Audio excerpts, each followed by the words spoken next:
Hello, welcome back to the studio. Today's lesson is going to be on one of the old favourite subjects, but really important, and that's posture. And I know it feels a bit like going back to basics, but there's a reason for that, because it helps us with an awful lot of things in our golf swing that we can establish before we even take the club away. So let me just hit a little couple of shots for you here, one with good posture, one with bad, and I'll explain why posture is so important. Okay, so first of all, I'm going to hit a shot with good posture.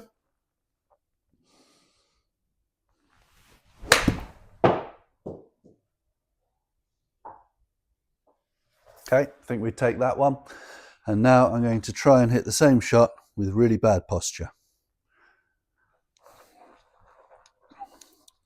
Okay, so we can see loss of spine angle, more knee flex. I'll tell you what effect this is going to have in a minute, but I'm going to try and play the same shot. Okay, and how many of us have done that? Okay, under pressure on the 14th there, we've hit it along the ground because inherently our posture wasn't in the right position to play that shot at all. Forget about the nerves of people on the veranda, you weren't in the right position. So what does posture give us and why is it so important?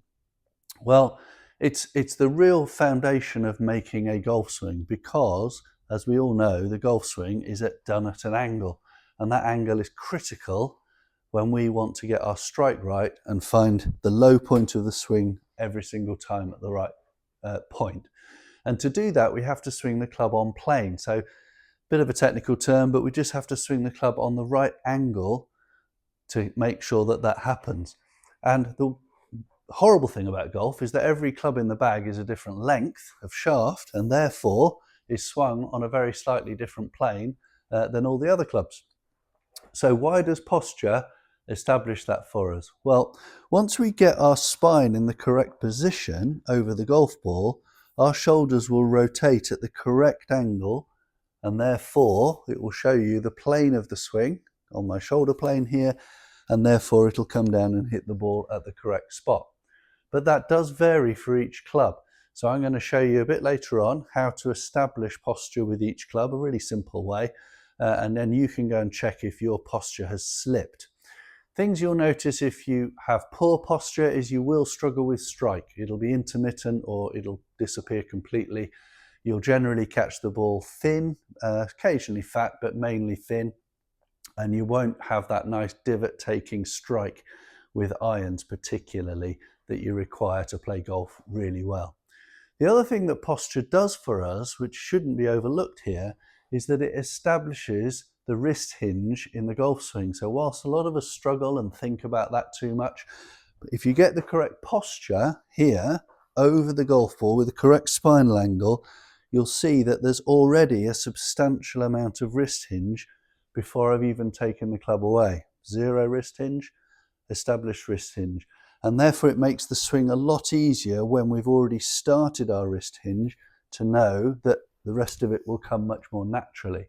If we have poor posture, you can see the effect here that my wrist hinge is very little, and now I have to try and find not only a wrist hinge in the swing, but I've also got to try and swing downwards at the ball when actually my shoulders want to rotate on a horizontal plane here.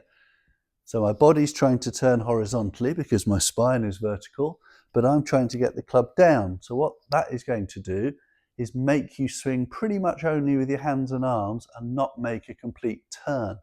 So for those of you who know that you don't turn as well as you should, perhaps have a look at your posture, because from here with an upright spine, all I can do is lift the club with my hands and arms. I haven't done much turning, and then try and find the golf ball at the bottom.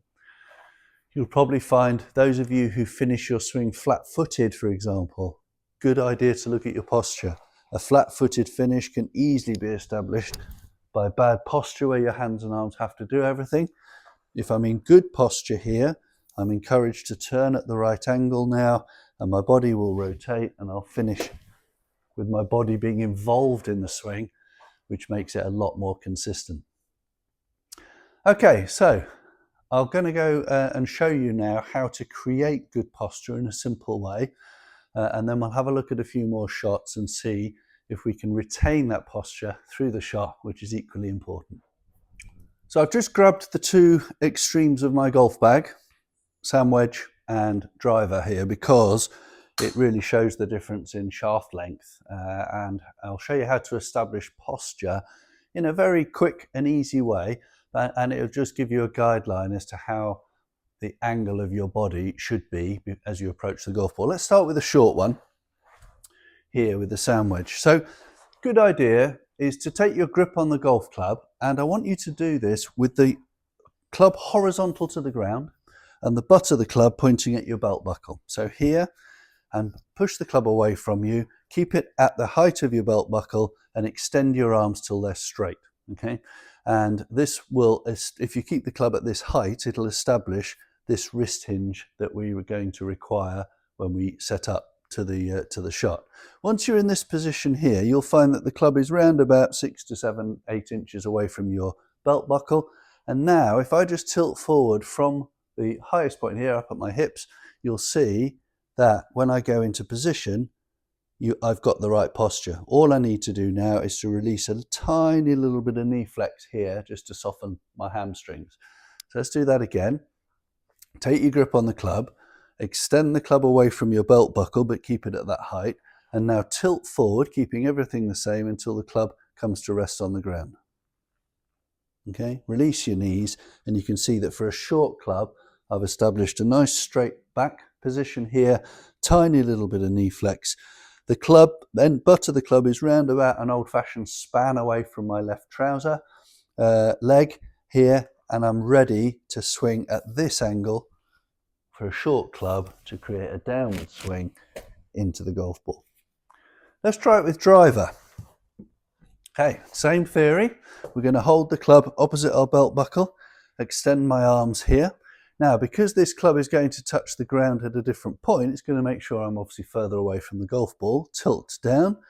Now, this club comes to rest on the ground a lot further away from me. Therefore, my spine angle is not as bent over. So now I'm going to turn at an angle, yes, but at a lot flatter, shallower angle here. So my driver swing is here, my sand wedge swing was up here. But that was established by having good posture. So again, belt buckle, club horizontal to the ground, push it forward. It'll be 6 to 7 inches away from your belt buckle at this point. Tilt forward, and now you can see I'm in a perfect posture position to play a driver. Okay, so you'll see that that's relatively easy to do. Have a practice of it a few times and just get the feeling of how much more bent over you are for a sand wedge than a driver. In my experience of coaching here, a lot of people have very similar postures for all the clubs in their bag because that's just their comfortable golf position. But you've got to be aware that your posture has to change for the club because your swing plane needs to change for each particular club. And once you've established that, as I said before, and I'll reiterate here, good posture with a golf club will dictate what angle that the club is swung on around your body. Okay, so when I take a driver swing here, you'll see that that club ends up relatively low compared to where the sand wedge was because that arc is a lot flatter set by my posture. Grab the short club again and just show you that again. Exercise here, push forward, tilt forward. I'm going to have to bend a lot more till that club hits the ground, which it does here. And now my spinal angle is greater. Therefore, I'm going to swing on a steeper plane up here. And now it's going to be much easier to find the ground and take a divot with an iron shot. It'll activate your body more. As I said before, it'll give you more power through the swing. And we should be able to maintain that position through impact. So I'll show you that now. If we have poor posture when we start, well, our body shape has to change to try and find the golf ball. If we have good posture when we start, we should be able to retain that posture through the shot. And you can see even at impact, my body angles are very, very similar to where they started. And as we all know in golf, the fewer moving parts you can have, the better. If we can hold that position, you're likely to repeat the action more and more. So let's put everything together now and hit a full-blooded shot with good posture. And at this point, I'd just like to emphasize that not only do we need to build good posture to set up to the golf ball, we need to maintain that shape of body and your posture through impact. One of the most common faults that we see in here is a change of posture, especially on the downswing when we're trying to find some speed, and that can have catastrophic effects to your ability to control the club face. Let me show you what I mean. I'll grab the driver actually to show you, because this is the club where it'll the results will be shown up the worst, if you like. Your misses will be biggest with the driver. And let's just imagine that I'm hitting a driver here. Good posture for driver. Here, build my exercise. And now when I swing, if I stay in posture, I've got every chance of returning to the same position. You can see my angles retain the same and the club face is square. What we see a lot of, especially with driver, is decent backswings into good positions here, but then the body changes shape as we try and go for speed. And you can see my bottom is coming in here. I'm losing my spinal angle, and look at the effect on the club face. It's miles open. So if you've got someone who's got a big slice in their game, I mean, just randomly you hit one that's 50 yards offline with a slice, the chances are that has a lot to do with your posture changing. And I can see why, because as people try and generate speed in the downswing, their bodies will change shape in this direction here, whereas we're trying to keep the same angles throughout, unwind, and it feels like when you get it right, you're playing golf under your chin. I'm still in shape, but as I hit the ball gets sent, and then eventually in the follow through, I'm pulled through to a nice finish. Think of someone particularly like Luke Donald, who was magnificently holding his posture through impact.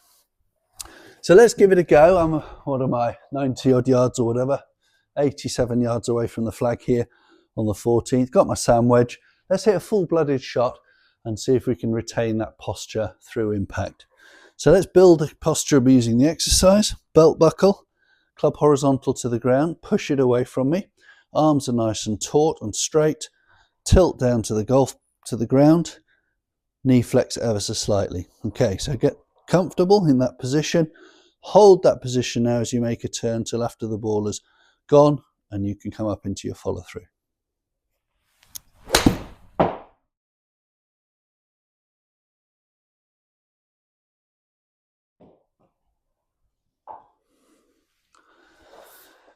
Okay, a little bit of backspin. So that's how we're going to try and retain our posture through impact. Give it a go. You'll probably find bits of your body creaking because you'll be turning better. And through impact, I'd really like you to play golf under your chin, still in posture, to get that strike really crisp and clean. If you need any help, you know where we are. We can always get you on camera here to show you what's happening to your posture. But I hope that helps, and we look forward to seeing you next time.